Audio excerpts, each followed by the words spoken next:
Well, hey there, you're on the internet, I'm unemployed, and welcome to the Triple N Network, where all you newbie nib nerds can find all the news you'll need. Let's look at an ink now, shall we? Today's ink is by Noodler's, 54th Massachusetts. It's a dark grayish blue, sort of a gray navy blue ink. Let's look at the chromatography. Now, as you might be able to tell, because I put the dot way down there, for some reason it got pushed up in a V. I think I just used a strange part of the coffee filter. But it has some water resistance. In fact, the water resistance from the tests that I did are much more impressive than this would lead you to believe. And the pen I used was a Hero 616 with a fine nib. So, starting with the most dense paper, here is Clairefontaine 90 gram per square meter. And as you might be able to tell, it's a nice professional looking dark blue with some gray undertones. I think 54th Massachusetts, you know, as a name is perfect. It reminds me of those reenactment coats that the Union soldiers wear. It's a beautiful sort of dark, hazy, woolly navy.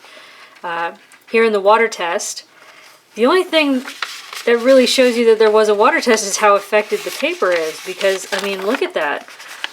It almost seems to have gotten a bit darker and lost some of that blue quality just a bit, but it's still there. It's still readable. It didn't get onto the other parts of the page. You might be able to hear the paper actually started to break apart before the ink started to separate from the paper, so that was very impressive.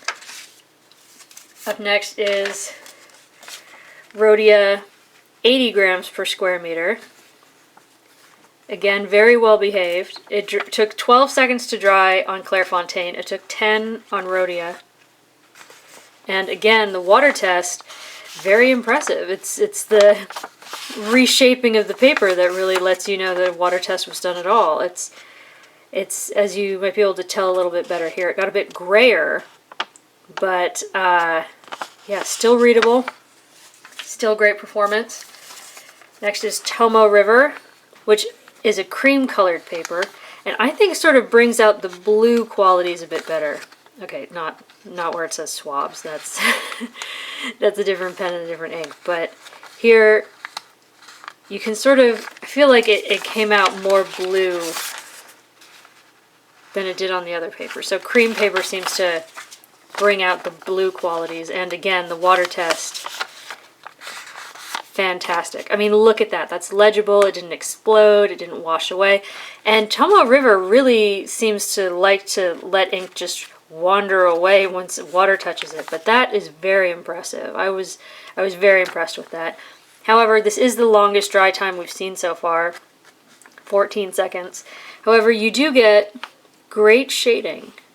So if it's worth the payoff to you, I definitely say it's a great pairing. Next is 20-pound standard copier paper. Dry time was improving. It was 7.5 seconds. There was no bleed or feather or spread on any of the other ones, but here on the cheap copier paper, there's no bleed, feather, or spread either. Again, you can tell the water test from how the paper reacted. But other than that, not much. It didn't explode. It didn't dye the paper nearby. This pen started to dye the paper nearby, but not the Noodler's 54th Massachusetts. Next is Mead notebook paper, which is very standard for pretty much anyone who went to school here in the United States.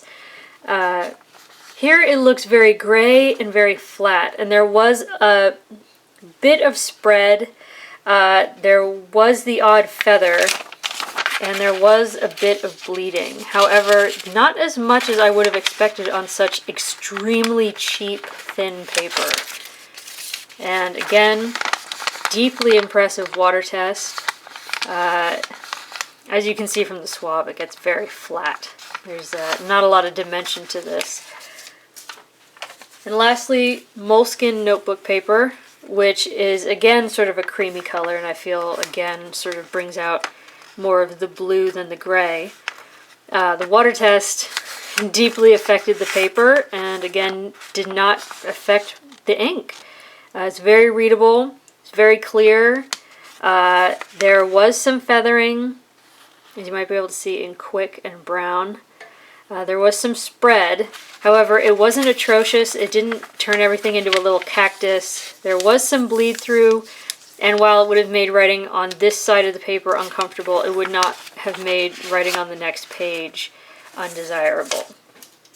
So there you go. There's Noodler's 54th Massachusetts. It's a somewhat slightly drier than average writing ink. It's great in the non-fountain pen friendly paper situations of the world. It's a good professional blue. It's got great water resistance. It's a fantastic ink. I like the color, I like the qualities, I like the behavior. I also really like the bottle art, but that's probably a whole different thing. So, highly recommend it. If you like this video, please give it a thumbs up. If you'd like to subscribe to the channel, I'd greatly appreciate it. And so long from the Triple N Network.